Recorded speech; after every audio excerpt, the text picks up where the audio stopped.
अस्सलाम अलैकुम वारहमतुल्लाह वबरकातुहू। मेरे प्यारे भाइयों और बहनों, आज हम एक ऐसी हदीस मुबारका सुनने जा रहे हैं जो अगर हम समझ लें तो हमारी पूरी जिंदगी बदल सकती है। हदीस मुबारका अरबी नुएमया अलबनालनुएतन व नुएमया नुआलुन उमरन मयाने ओए। तर्जमा अमाल का दार व मदार नियतों पर है और हर शख्स को वही मिलेगा जिसकी इस ने नियत की। बयान/तशरीह। ये हदीस हमें ये सबक देती है कि अल्लाह के नज़दीक अमल की कीमत इसकी नियत से लगती है, ना कि इसके ज़ाहिरी बड़ेपन से। अगर नियत अल्लाह की रज़ा की हो तो छोटा सा अमल भी बहुत बड़ा बन जाता है, और अगर नियत दिखावे शोहरत की हो तो बड़ा अमल भी ज़ाय हो जाता है।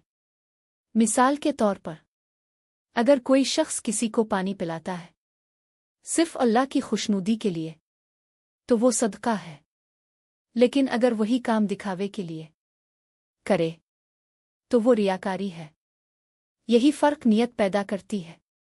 कुरान मजीद में भी अल्लाह ताला फरमाता है, आनुए अल्लुएलिया इंजारा मुसाविर नुआमा ओए एम अवे अलनुआमा ओए लोने इंजारा मुलकाला वबनुआमा व एम अलनुआमा। बेशक अल्लाह तुम्हारे चेहरों और माल को नहीं देखता, बल्कि तुम्हारे दिलों और अमाल को देखता है। सबक: अगर हम हर काम से पहले दिल में नियत कर लें कि मैं ये काम सिर्फ अल्लाह के लिए कर रहा हूँ, तो हमारी जिंदगी के आम अमाल भी इबादत बन सकते हैं। चाहे खाना खाना हो, सूना हो, काम करना हो या किसी की मदद करना, सब इबादत बन जाता है जब नियत अल्लाह की रज़ा हो। इख्तिताम।